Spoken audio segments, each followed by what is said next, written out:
क्या कुछ रिकमेंडेशन आप देना चाहोगे? ज़्यादा बेटर है कि ना लो, क्योंकि आप फिर पार्ट्स का चक्कर पड़ेगा, महंगे पार्ट्स वैसे ही है तो आपकी जेब भारी पड़ जाएगी। अच्छा। सही बात बताओ तो।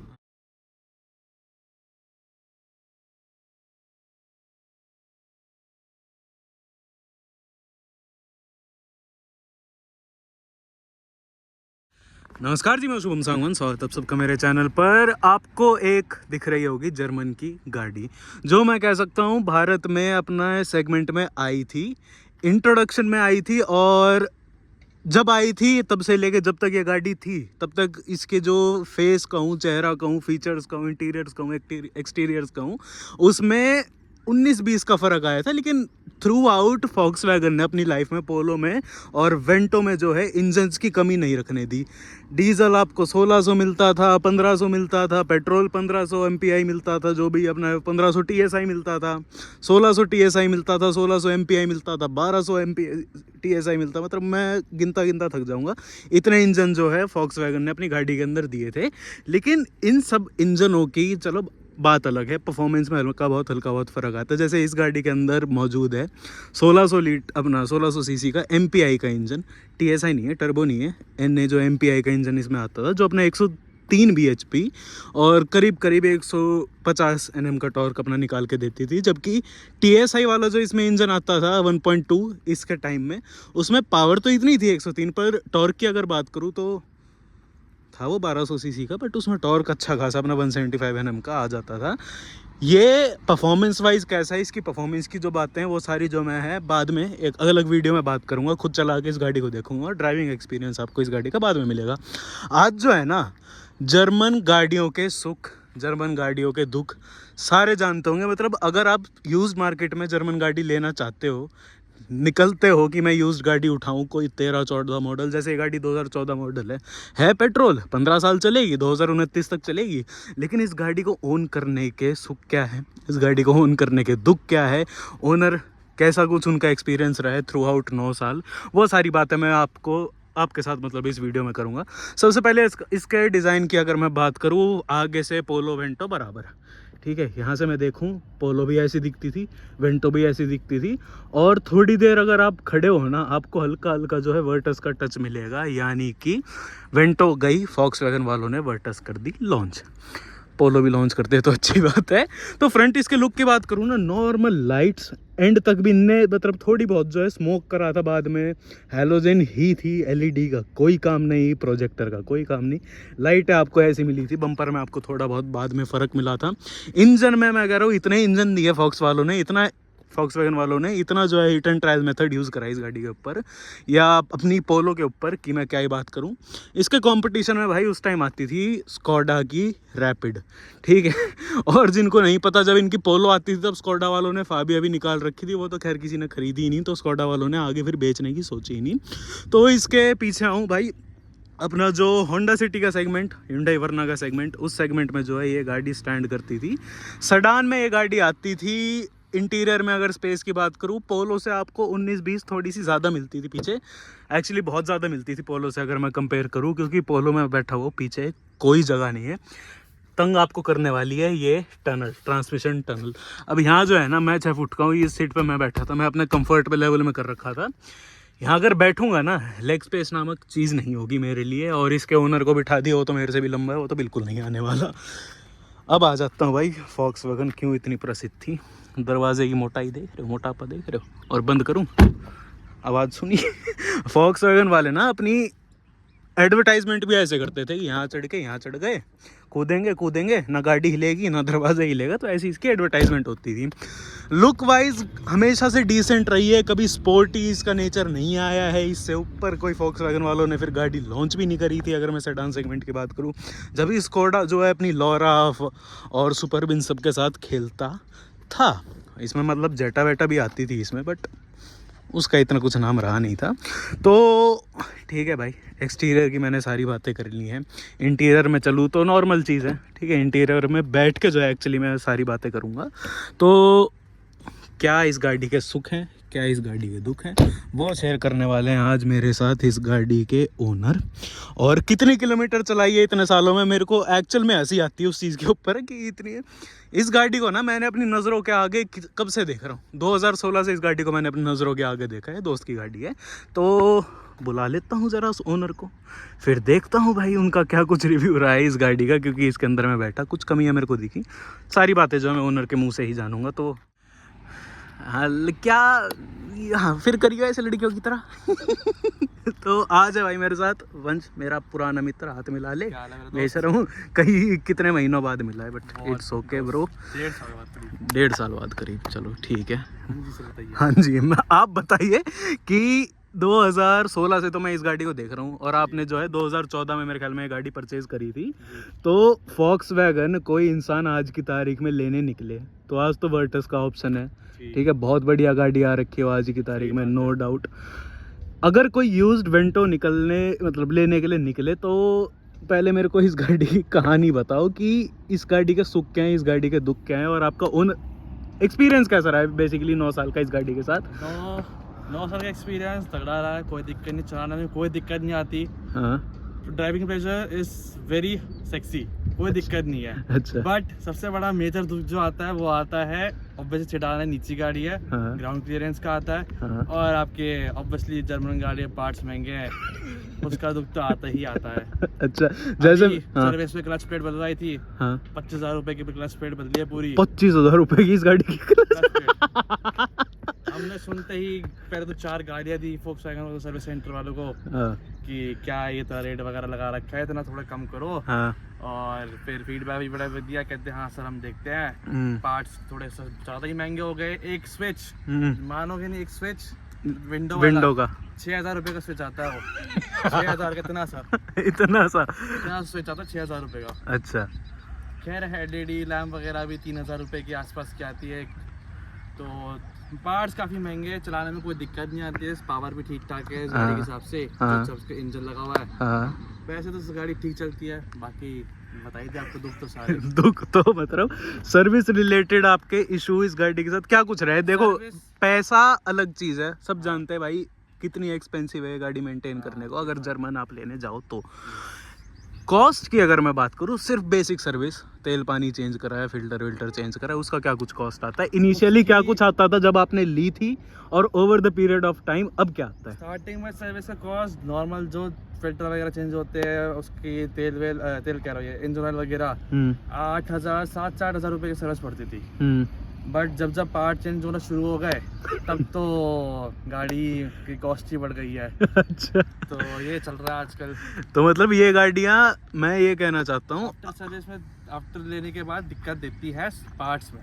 अच्छा, हाँ, और मतलब पार्ट्स में आप क्या कुछ इस गाड़ी में एक्चुअली अभी तक चेंज हो चुका है इतने सालों में। पहली बात, किलोमीटर कितनी चलाई है ये बता। किलोमीटर करीबन 1 लाख हो गई है, 95 हो चुकी है, 95,000 करीब चल चुकी है। अच्छा, पार्ट चेंज तो बस अभी क्लच प्लेट चेंज हुई है, जो कि 90,000 रुपये रिकमेंड करती है कंपनी, एंड वो कराना सही भी है।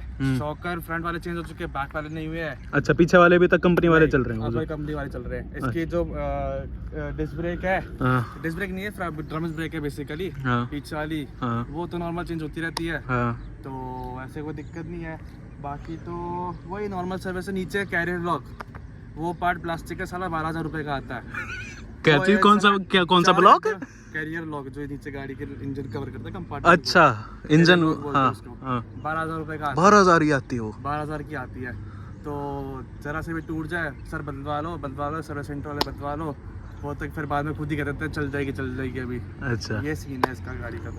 तो उस टाइम भाई आप फॉक्सवैगन वेंटो के ऊपर गए, पहले तो बाहर धूप बहुत है, अंदर बैठ के बातचीत करते हैं सारी। एक्सटीरियर तो मैं दिखा चुका हूँ, बैठो सीट पे आप बैठो, उस पर मैं बाद में बैठूंगा, जब मैं ड्राइविंग एक्सपीरियंस आप लोगों के साथ शेयर करूँगा। तो भाई, तो बाहर तो यार गाड़ी ऑल ओरिजिनल है, ठीक है, लेकिन मेन कमियाँ जो गाड़ी की होती है ना, फिजिकल छोड़ो, अरे अभी क्या हुआ था ये, क्या वो तो बैटरी बाहर से लगे तो दिक्कत आती है वो तो। अच्छा, हाँ, ये तो भाई चलो ठीक है। देखो बाहर से तो गाड़ी में दिक्कत तब तक नहीं आएगी जब तक एक्सीडेंट नहीं होगा या कुछ नहीं होगा, लेकिन फॉक्सवैगन की ना मैंने ये चीज़ें देखी है। ये देखो कहाँ है वो हिलाने वाला, गया बाय, ओके बाय, ये तो चलो ठीक है। सेंटर आर्मरेस्ट पे आ जाता हूँ, हटो, टूटा पड़ा है सारा, ये देखो। क्या हो गया? हाँ देखो, चलो सीट पे मैं बैठ चुका हूँ, गाड़ी कंफर्टेबल है, गाड़ी आपको पैक्ड फील कराती है, भारी फील कराती है, पर क्या ये तो निकल गया था, कैसे गड्ढे में निकल के ढीला हो चुका है वो ऑलरेडी। अच्छा, ये ढीला हो भी चुका है, जुगाड़ लगा रखे, इंजन जुगाड़, देसी जुगाड़। भाई क्या मतलब, और इस गाड़ी को हुए तो 9 साल है, और इसका एक ये आता है 2000 रुपए करीब का, ये लट्टू सिर्फ ये पूरा चीज। अच्छा वेंट 2000 ये स्विच 6000 का, 6000 का भाई हंसी इतनी आ रही है। मतलब मैं अगर आज की तारीख में सोचूं ना कि 2013 की वेंटो लेने जाऊं, मेरे को पता है मेरे को 2-2.5-3 लाख रुपए मिल जाएगी आराम से, ठीक है, लेकिन उसके बाद जो उसके ऊपर 2-2.5-3 लाख रुपए लगेंगे ना, वो मैं ही जानता हूँ लगने वाले। भाई गाड़ी अंदर से पूरी मेंटेन्ड है, कोई दिक्कत नहीं है भाई, मेंटेन्ड इसलिए 90,000 किलोमीटर तुम चला पाए हो, वो भी तूने तो चलाई नहीं, अंकल ने चलाई है, और अंकल ने चलाई है, वो इसको 90,000 का, इसको 2 लाख भी कर सकते हैं अगर चलाना चाहते तो। वो तो आराम से। भाई मेन मुद्दा ये है, 90,000 किलोमीटर में ये चला गया है आपका। आपके साइड के स्विचेस आपने कहा है कि कई बार बदलवा चुका हूँ, ड्राइवर सीट वाला, ड्राइवर वाले ही है सबसे मेन। सबसे अच्छा, वो शीशे नीचे नहीं हो रहा, शीशा तो नीचे हो जाता है, अच्छा ढीला होगा बेसिकली। अच्छा, स्विच वो 6,000 रुपए का, 6000, वो टाइट नहीं होता, वो चेंज होएगा। ऐसे कैसे टाइट होना चाहिए यार, कुछ तो होना चाहिए। पतला सा हॉर्न, पतला सा स्टीयरिंग। तो चलो ये तो बात हो गई अपनी सर्विस रिगार्डिंग और पार्ट्स का इशू, जो मेन कंसर्न होता है सबका, जो भी जर्मन गाड़ी ओन करते हैं या ओन करना चाहते हैं। आपकी क्या कुछ राय है, अगर कोई इंसान आज की तारीख में 6-7 साल पुरानी वेंटो लेना चाहे तो क्या कुछ रिकमेंडेशन आप देना चाहोगे? ज़्यादा बेटर है कि ना लो, क्योंकि आप फिर पार्ट्स का चक्कर पड़ेगा, महंगे पार्ट्स वैसे ही है तो आपकी जेब भारी पड़ जाएगी। अच्छा, सही बात बताओ तो। हाँ। एक जनरल रिव्यू दे रहा हूँ, कोई ऐसी बुराई नहीं कर रहा हूँ, जनरल रिव्यू दे रहा हूँ मैं तो। अच्छा, बाकी ये जो लेना चाहे, जिसकी जैसे जर्मन गाड़ी को लोगों को चलाने का शौक होता है, मतलब ड्राइविंग प्लेजर देती है, हाँ। बट अब वो ये सबके अपने ऊपर है, लेना चाहे ले सकते, नहीं लेना चाहे ले सकते हैं। चलो इस चीज के ऊपर आगे हमने बात कर ली भाई, इसकी क्वालिटी के ऊपर। बिल्ड क्वालिटी अच्छी है, बट फिट एंड फिनिश और ये जो है ना इंटीरियर की क्वालिटी थोड़ी सी आपको गिरा रखी है इस गाड़ी में। देखो जो बात है, मैंने बात कर ली भाई इसकी सर्विस के रिगार्डिंग, मैंने बात कर ली इसकी स्पेयर पार्ट्स के रिगार्डिंग। अब आ जाता हूँ इस गाड़ी के इंजन और इस गाड़ी की परफॉर्मेंस और इस गाड़ी के माइलेज के ऊपर। 1600 सीसी का इसका जो है अपना MPI इंजन है, टर्बो वाला नहीं है इस गाड़ी के अंदर। माइलेज आपको क्या कुछ निकाल के देती है? माइलेज कंपनी बोलते 15, कंपनी बोलती है कम 15 निकल जाती है। सिटी में 15-12 निकल जाती है आराम से, कोई दिक्कत नहीं। हाईवे पे हाँ दे देती है 12-15। पेट्रोल दे देती है, डीजल का मुझे नहीं पता, पेट्रोल डीजल तो डबल देगी। हाँ, तो हाईवे पे दे देती है 17-18 राउंड मिनिमम। रोड खाली है तो आराम से मिल जाती है, मतलब हाईवे पे ट्रैफिक भी है तो भी 16 मिलता ही मिलता है। माइलेज की से कोई दिक्कत नहीं है गाड़ी में। अच्छा, माइलेज सही में मिल जाता है गाड़ी का तो। और परफॉर्मेंस आपको क्या कुछ लगता है कि परफॉर्मेंस कैसी है? लीनियर है, मतलब आपको एकदम पजामे के आग लगा दे ऐसी परफॉर्मेंस है या? परफॉर्मेंस भी ठीक है, ज्यादा बुरी नहीं है। ऑल्दो 1600 सीसी की गाड़ी है, चलती है, मस्त चलती है, मस्त खिंचती है, ऐसे कोई दिक्कत नहीं है। बट ठीक है, ऐसे कोई प्रॉब्लम नहीं है गाड़ी में। इस टाइम ना Volkswagen के साथ साथ इसकी आती थी भाई रैपिड और स्कोडा और Volkswagen तो एक ही ग्रुप है, एक ही ग्रुप चलाता है। उसके ऊपर क्यों नहीं गया? सेम चीजें निकाल देती, सेम गाड़ी निकाली थी रैपिड, बस अंदर से लाइटें वाइटें चेंज करती थी, ग्रीन कर देती है पूरा इंटीरियर। ये पूरा रेड और व्हाइट का इंटीरियर था, ज्यादा चेंजेस नहीं थे। रैपिड सेम ही थी दोनों, इंजन में भी और वैसे भी। ये था Volkswagen में। थोड़ा तो फर्क आपको लगा होगा कि चेक एक वहाँ की कंपनी है, एक जर्मन है प्रॉपर कंपनी। हाँ ये तो है। इसका वेंटो का लोग ज्यादा बेटर लगा था कंपैरिजन टू रैपिड। वेंटो का बेटर लगा था रैपिड के मुकाबले में? हाँ, रैपिड के मुकाबले में। मर्जी है भाई, देखो अपना मर्जी है।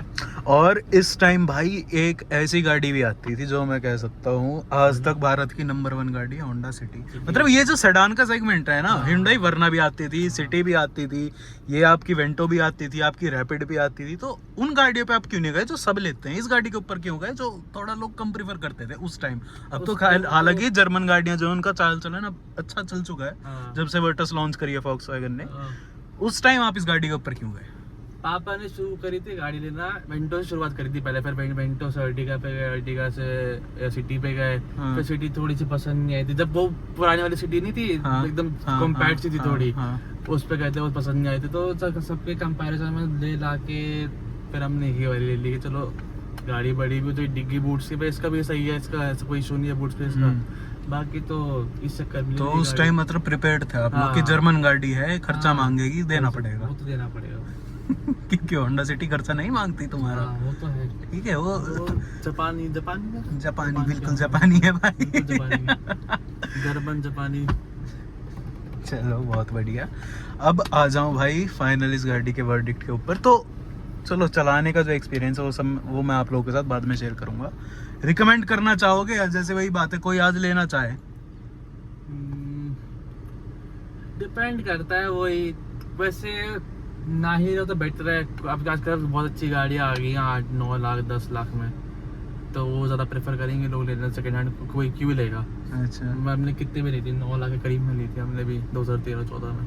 ओके। ऑन रोड आपको 9 लाख और ये मॉडल है कंफर्ट लाइन मॉडल है, बेस और टॉप के बीच का है मेरे ख्याल में। ये उस टाइम 3 ही आते थे, अभी भी 3 आते हैं। Trend line, high line, comfort line, 3 ही मॉडल में चलती थी।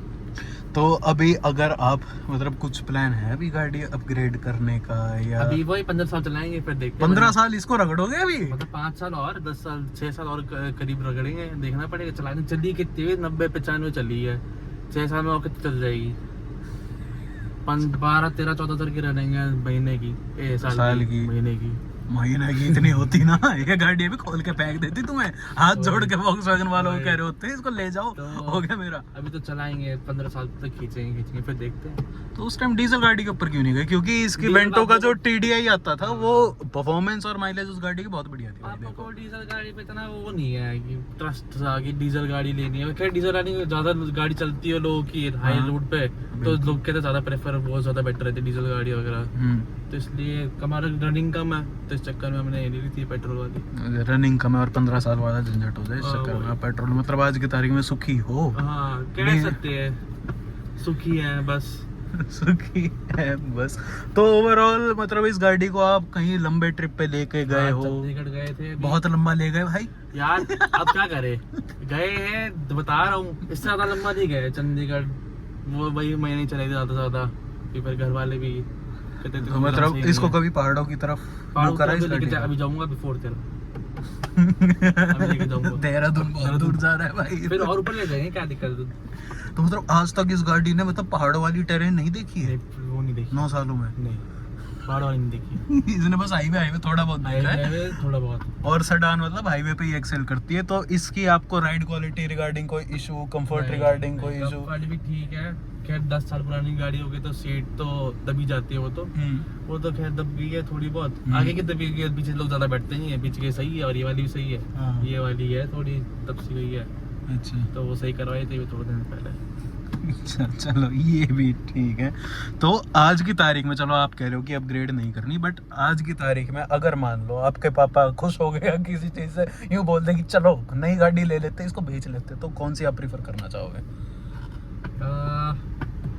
सेडान पे ही जाना चाहते हो? SUV का मन है? थोड़ी गाड़ी लेंगे, ऊंची गाड़ी लेंगे भी तो नीचे गाड़ी नहीं लेंगे। क्यों?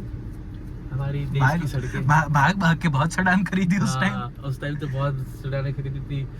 अब तो ये रोड का इशू पड़ जाता है यार, रोड अच्छी नहीं है तो फिर भी ठीक हो गई। पहले तो इससे बेकार रोडें थी। ओवरऑल सेटिस्फेक्शन आपकी क्या कुछ रही है इस गाड़ी के साथ? 5 स्टार 4 3.7 स्टार 5 में से 3.7 आप कहना चाहोगे। 1.3 क्यों काटा आपने? 1.5 क्यों नहीं काटा? ये पार्ट्स के चक्कर में काटे हैं, बस पार्ट्स से दुखी है हम।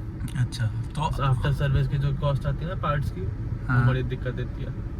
महंगे काफी से भी महंगे पार्ट्स हैं, मजाक की बात नहीं कि काफी महंगे पार्ट्स। तो कभी आपने ये नहीं सोचा कि बाहर से सर्विस करा लेता हूं? बाहर सबने नहीं कराते सर्विस यार, ऑल्टो में करा लेते, मारुति की गाड़ी में करा लो सर्विस, को दिक्कत नहीं है। जर्मन गाड़ी साड़ी बैठ जाए पता नहीं पॉइंट है भाई देख। फिर वो सर्विस सेंटर वाले बोलेंगे कि आपने बाहर से करा लिया, हम गाड़ी छुएंगे नहीं, बाहर से कराओ आप गाड़ी, तो बात वो रहती है।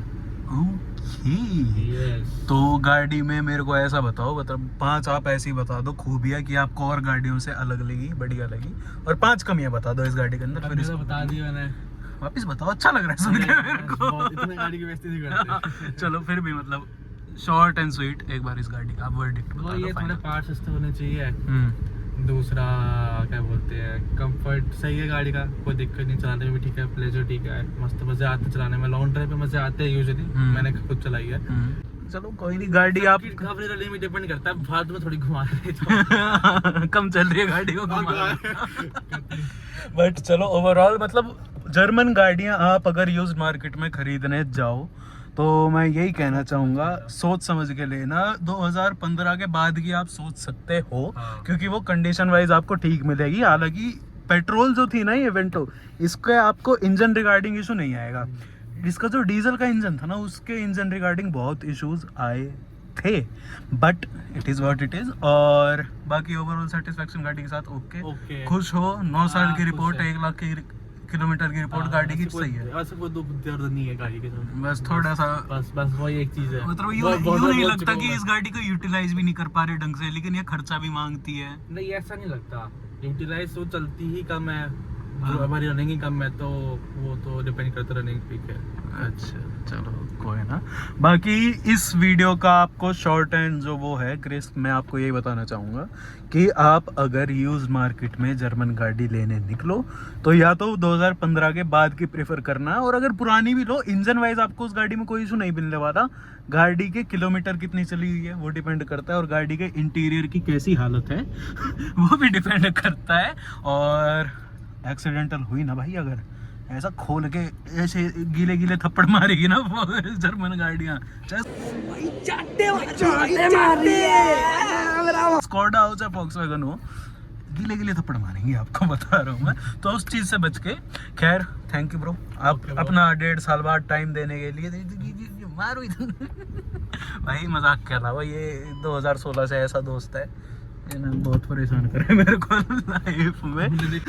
तो ओवरऑल वर्डिक्ट मैंने आपको बता दी है। हाँ, वॉक्सवैगन की गाड़ी अच्छी है क्वालिटी वाइज, बट ये थोड़ी बहुत कमियां हैं, और ठीक है 1 लाख किलोमीटर की रिपोर्ट सही है इस गाड़ी की, कोई कमी पेशी नहीं।